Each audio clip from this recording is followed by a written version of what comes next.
Hey guys, நான் தாங்க அப்சரா. நான் இன்றைக்கி எங்கே வந்திருக்கேன் அப்படின்னு பார்த்தீங்கன்னா, மண்ணடியில் லொக்கேட் ஆகிட்டு அல் ஹர்ஸ் மல்டி குசைன் ரெஸ்டாரண்ட் தான் வந்திருக்கோம். இது எக்ஸாக்டாக எங்கே இருக்குது அப்படின்னு பார்த்தீங்கன்னா, போஸ்ட் ஆஃபீஸ்க்கு ஆப்போசிட்டில் தான். வந்து இங்கே ஸ்டெப்ஸ் இறங்கி உள்ளே போனதுக்கப்புறமா ரைட் ஹேண்ட் சைடில் வந்து நமக்கு டோர் இருக்குது. ஸோ ஓப்பன் பண்ணி பார்த்ததுக்கப்புறம் நம்ம வீட்டில் எப்படி இருக்கோமோ அதே மாதிரி வந்து நமக்கு வந்து செட்டப் கொடுத்துருக்காங்க.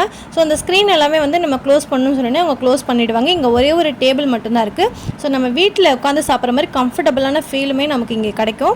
ஸோ நிறைய பிளேஸ் இருக்குது. ஸோ தேவைன்னும் போது அவங்க ஆன் பண்ணுவாங்க. ஸோ ஓகே, மெனு கார்டு பார்த்து நான் ஆர்டர் பண்ணலாம் அப்படின்னு சொல்லிட்டு மிக்ஸ்டு நூடுல்ஸ் ஒன்று ஆர்டர் பண்ணியிருந்தேன். அது பார்த்திங்கன்னா வந்து டேஸ்ட் வந்து சூப்பராகவே இருந்துச்சு. ஸோ எல்லாமே அதில் இருந்துச்சு. வச்சு சாப்பிடும்போது நல்லா சூப்பராக இருந்துச்சு. அடுத்து வந்து நான் வந்து மந்தி ஆர்டர் பண்ணியிருந்தேன். இங்கே மந்தி தான் ஃபேமஸ்ஸு. அதுக்கு வந்து காம்ப்ளிமெண்ட்டாக வந்து அதோட சூப் ஒன்று கொடுப்பாங்க, மட்டன் சூப்பு. அதுவுமே டேஸ்ட்டாக இருந்துச்சு. ஸோ மந்தியெல்லாம் சாப்பிட்டுட்டு நான் வந்து கிறிஸ்பி சிக்கன் ஒன்று ஆர்டர் பண்ணியிருந்தேன். அதுவுமே வந்து கொஞ்சம் டிஃப்ரெண்ட்டான கிறிஸ்பி சிக்கனாக இருந்துச்சு. ஸோ லாஸ்ட்டாக வந்து இவங்க காம்ப்ளிமெண்ட்ரியாக வந்து இங்கே டீ கொடுத்துட்ருக்காங்க. டீயுமே வந்து கொஞ்சம் நல்லாவே இருந்துச்சு. அதுக்கப்புறமா நான் வந்து ஜூஸ் ஒன்று ஆர்டர் பண்ணியிருந்தேன், blueberry juice and lemon juice. அதுவுமே குடிச்சிட்டு கிளம்பிட்டோம். சரி ஓகே, பில் பே பண்ணலாம் அப்படின்னு சொல்லிட்டு வரும்போது இங்கே வந்து குனாஃபா ப்ரௌனிஸ் எல்லாமே என்ட்ரன்ஸில் வச்சுருந்தாங்க.